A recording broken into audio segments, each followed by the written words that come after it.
يا حامل القرآن قد خصك الرحمن. بسم اللہ الرحمن الرحیم. سیدہ امامہ بنت ابو العاص بن ربیع رضی اللہ تعالی عنہما. سیدہ امامہ سیدنا ابو العاص بن ربیع کی بڑی صاحبزادی تھیں. یہ خالص ہاشمی اور قریشی گھرانہ تھا جہاں اخلاق کی اعلیٰ مثالیں موجود تھیں. جس بچی کی والدہ سیدہ زینب رضی اللہ تعالی عنہ ہوں اور والد ابو العاص بن ربیع جیسے نہایت شریف النفس انسان ہوں، جن کے متعلق رسول اللہ نے فرمایا کہ ابو العاص نے ہم سے جو بات کی سچی کی، جو وعدہ کیا اسے پورا کیا، جس کی نانی ام المومنین سیدہ خدیجہ ہوں اور نانا امام الانبیاء حضرت محمد صلی اللہ علیہ وآلہ وسلم ہوں، اس سے زیادہ اعلیٰ نسب کس کا ہو سکتا ہے؟ سیدہ زینب کی گود میں پلنے والی سیدہ امامہ نہایت لاڈلی تھیں. اللہ کے رسول ان سے بہت پیار کیا کرتے تھے. سیدنا ابو قتادہ فرماتے ہیں کہ ہم مسجد میں ہوتے کہ رسول اللہ صلی اللہ علیہ وآلہ وسلم تشریف لاتے. آپ نے امامہ رضی اللہ تعالیٰ عنہ کو اٹھایا ہوا ہوتا. آپ ابھی بچی تھیں اور اللہ کے نبی کے کندھے پر سوار ہوتی تھیں. اسی حالت میں آپ صلی اللہ علیہ وآلہ وسلم نماز پڑھاتے. جب آپ سجدے میں جاتے تو انہیں اتار دیتے اور جب قیام کرتے تو انہیں اٹھا لیتے. رسول اللہ صلی اللہ علیہ وآلہ وسلم کی شفقت کی ایک بہت بہترین مثال موجود ہے.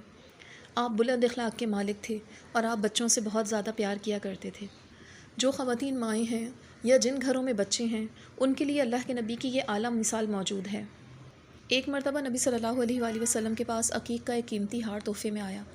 آپ نے فرمایا میرے اہل بیت میں سے مجھے جو سب سے زیادہ محبوب ہے یہ ہار اسے دوں گا.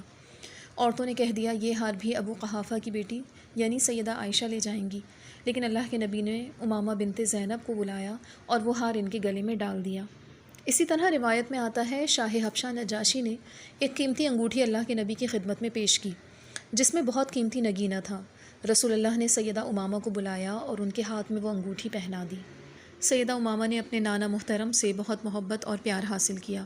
سیدہ امامہ نے 8 ہجری میں اپنی والدہ سیدہ زینب کی جدائی کا صدمہ برداشت کیا اور 12 ہجری میں ان کے شفیق و مہربان والد محترم سیدنا ابو العاص بن ربیع وفات پا گئے. انا للہ و انا الیہ راجعون.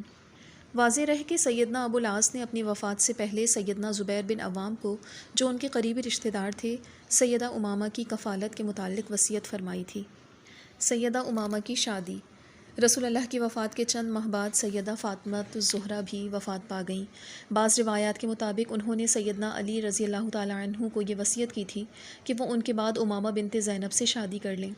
سیدنا زبیر بن عوام نے ابو العاص کی وصیت کے مطابق سیدہ امامہ کا نکاح سیدنا علی سے کر دیا. میاں بیوی میں مثالی محبت اور پیار تھا. شادی کے بعد سیدہ امامہ رضی اللہ تعالی عنہ کے آنگن میں ایک خوبصورت پھول کھلا جس کا نام محمد رکھا گیا جو بعد میں محمد الاوسط کے لقب سے مشہور ہوئے. بعض سیرت نگاروں کے مطابق سیدہ امامہ کے ہاں کوئی اولاد نہیں ہوئی.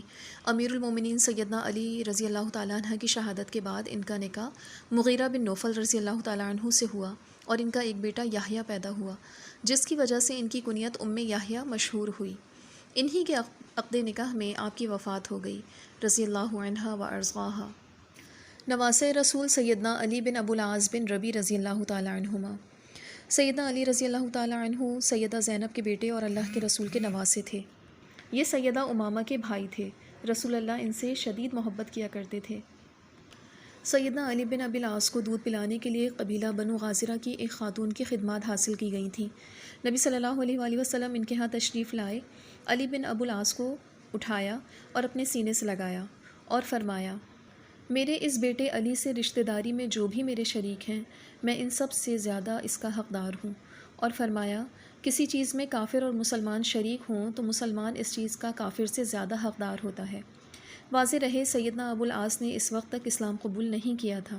سیدنا علی بن ابو العاص فتح مکہ کے دن اپنے نانا محترم کے ساتھ ان کی سواری پر سوار تھے. جوانی کی دہلیز پر قدم رکھتے ہی رسول اللہ کی حیات مبارکہ ہی میں یہ پھول مرجھا گیا اور عین جوانی میں ہی انہوں نے داعی اجل کو لبیک کہا. انا للہ و انا الیہ راجعون. وآخر دعوانا ان الحمد للہ رب العالمین. يا حامل القرآن قد